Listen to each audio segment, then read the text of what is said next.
So here we are, it's early December, and mortgage rates just ticked down to 7.03% last week. Not sure if y'all knew that or not, but what does that mean for you, the buyer or the seller in today's market? Hey, it's Mark here with the Hiller Group, brokered by eXp Realty, and my team and I have you covered along the beautiful Florida Emerald Coast from Pensacola all the way through Panama City. What does this mean, this interest rate drop? Well, just about 6 weeks ago, we were hovering around 8%. So that drop from 8 to 7.03 would essentially change your mortgage payment on a $400,000 house about $166 a month. That's substantial. What does that mean?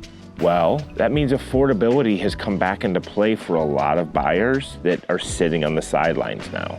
There may be more buyers that now enter the active buying pool because it makes more sense for them now. $150 a month is a lot of money when you're talking about on a monthly basis for your mortgage payment. So as we see these rates start to drop, I feel like we're gonna see more and more buyers re-enter the market because we have a lot of buyers right now telling us, hey, I'm gonna hold up and wait until these rates make a little bit more sense for me and my family. You know, with our team and our database, we probably have a couple hundred clients right now that are literally sitting on the sidelines waiting for the right opportunity. But it's not just about rate. We also have a lack of inventory right now, okay? And so that lack of inventory is making buyers want more out of the property they're gonna buy. If they're gonna pay more for a home on a monthly basis, they want it to have all the amenities. They don't want to have to lift a finger and do any work. So it's kind of this perfect storm of low inventory and rates being high, but yet as rates start to drop, hopefully we can see some additional inventory come to market. And that's where you potential sellers out there come into play, because life happens, life events happen. A lot of sellers out there right now are saying, no, I don't want to sell because I get a 3% interest rate. I'm going to keep this house forever. But what happens when your kids graduate? What happens when mom or dad have to move in with you? What happens when, oh my gosh, wife's pregnant and here come twins, right? Life events change the dynamic, and then all of a sudden, interest rates don't seem as bad because there's a necessity, there's a motivation, there is a need for a bigger home, smaller home, get closer to parents, whatever it may be. So at that point, we're gonna start seeing more and more inventory come into play, which means if you're a seller, when buyers have more options, they're not as willing to pay as high as they potentially would when you have less inventory. And if you're a buyer, that's gonna give you some more options, maybe in your home purchase. Because right now, there's a lot of buyers out there just saying, hey, there's not enough, this house doesn't have everything that I want. And if I'm gonna spend this much on a monthly payment, I want everything. And I get it, right? We've been in a crazy market the last 3 years.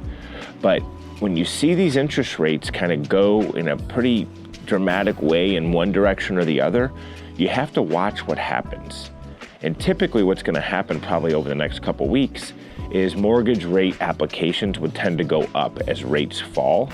The one thing that we do have to think about right now is seasonality. You know, right before Christmas is going in and getting pre-qualified for a loan on the top of everyone's list, or is it the holidays, right? So that could have a little effect on us until after the first of the year. But my thoughts going into 2024 are kind of very positive. I think we're gonna have a very good year. And the reason for it is I feel like buyers that need to be buying out there, purchasing a home, there's gonna be more inventory than you've had the last couple of years.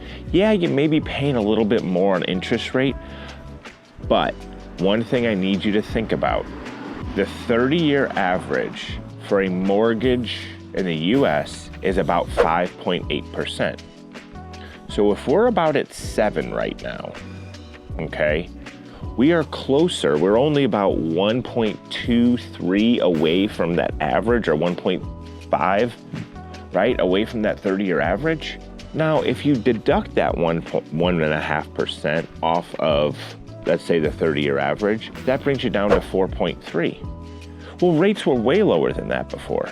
So my point here is we are closer to the 30-year average now at 7% than we were at 2 and 3. Those were the crazy years. Those were the years you should not be holding out for because they're not coming back. I don't know that we'll ever see rates in the 3s again, at least in my lifetime. Maybe in my daughter's, maybe in your kids, but I don't know that we'll see that anytime soon for sure.